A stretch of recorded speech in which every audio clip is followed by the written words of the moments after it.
Hello guys, welcome back to my YouTube channel. In today's video we are going to learn how to sew a caging, okay, how to create a caging for your bustier. So if this is something you like to learn, kindly watch this video to the end.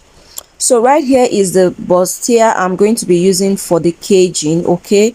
So when you are making a caging for the bustier, you will be cutting two lining for your fabric, okay. So this particular one, I decided to make the lining very short, okay. So this lining is stopping at the under bust, while I still have the main lining, which is going to be the actual length of the top I'm making.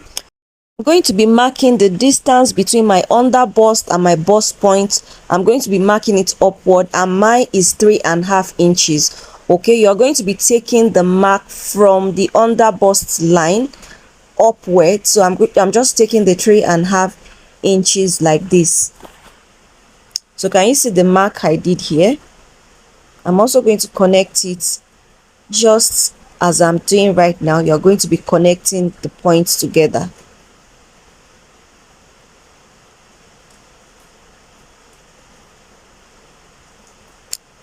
So once you are done connecting the point together, you also come out by 3.5 inches from the dart line, okay.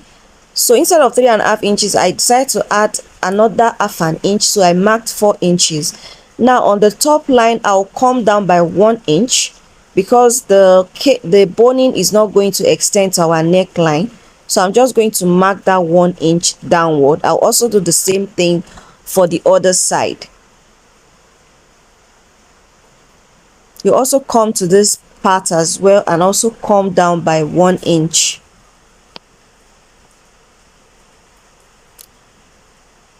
So once that is done, you're going to determine the center point and then you mark it down as I'm doing now, and then you mark 1/2 inch on both sides of the center point. You also do the same thing below and then connect it together.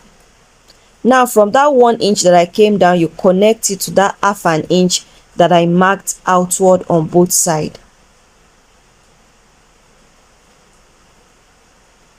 So the next thing is also to connect that mark to the other side, and then you do the same thing for the other parts of the cup as well.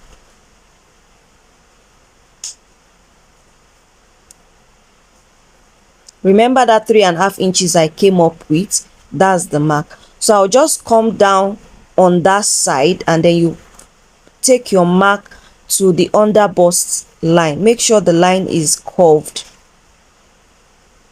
So the next thing is to determine the middle point of this part, okay, and then I'm going to be marking it. You do the same thing for the other part, the middle point of the part you have around there, and then you mark it up as well. I'm also going to be marking the middle part I have from my under bust to where I marked 3.5 inches upward, which is the bust point. You mark what the middle point is.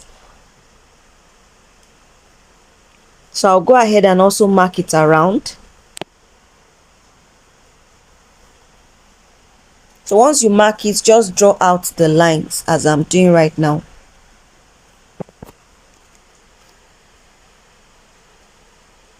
So once you are done, you should have something like this.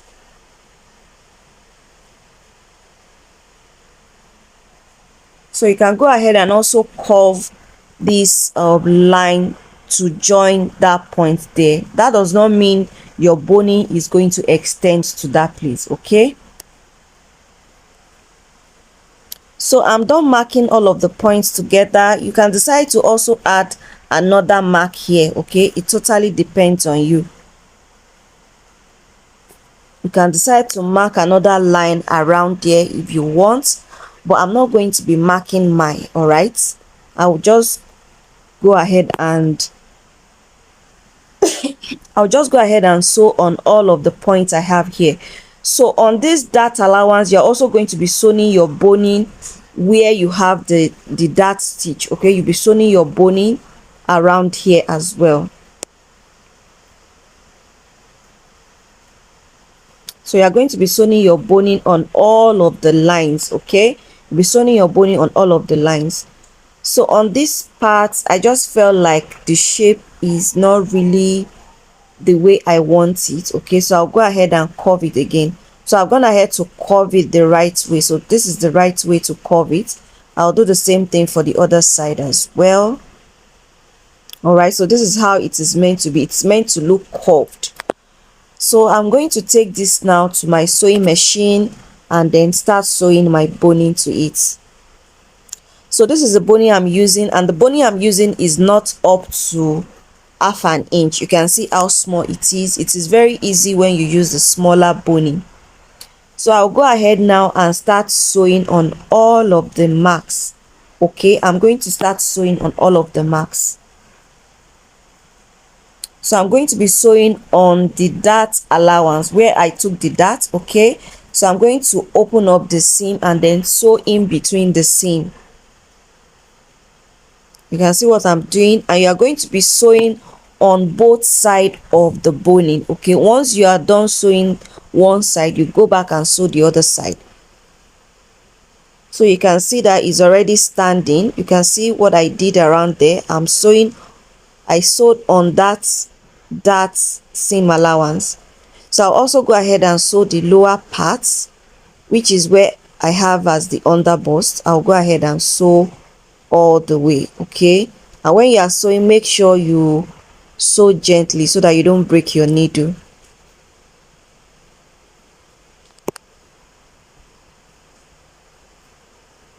So I'm going to continue the whole process for all of the marks I made there till I'm done. You can see how it's looking like at the back. You should have something like this when you're sewing yours as well. So right now I'm done sewing everything, and this is what it looks like after sewing. You can see how it's standing without even adding any wording to it. So if you want to add wording to yours, you can add a very soft wording. Okay, so guys, you're going to be sewing all the vertical lines before you sew the horizontal lines. Okay, so that the horizontal line can cover the vertical lines, can cover the rough edges of the vertical line. So this is what I have. You can see how beautiful this is looking now. Okay, so what I'm going to do now is to go and attach this boning to my bustier. So I'll go ahead and attach this boning to my bustier. So I'm just going to be placing it on the neck of the bustier, since I cut out the same neck for the lining as well. So I'll go ahead now and stitch it down. So after stitching it down, I'm just going to be using my hemming gum and inserting the hemming gum in between the caging and the fabric at the front. And after I'm done doing that, I'll go ahead and use my iron, okay, to iron the hemming gum to the fabric. Okay, make sure you use a steaming iron. So I'm just going to continue the process till the gum has glued the caging. So this is what I have after using my hemming gum to glue the caging. If you want to learn how I made this bustier, I already have a video on how I made this bustier. So this bustier is already standing without adding any part to it. So guys, thank you for watching this video to the end. I'll see you in my next video. Bye.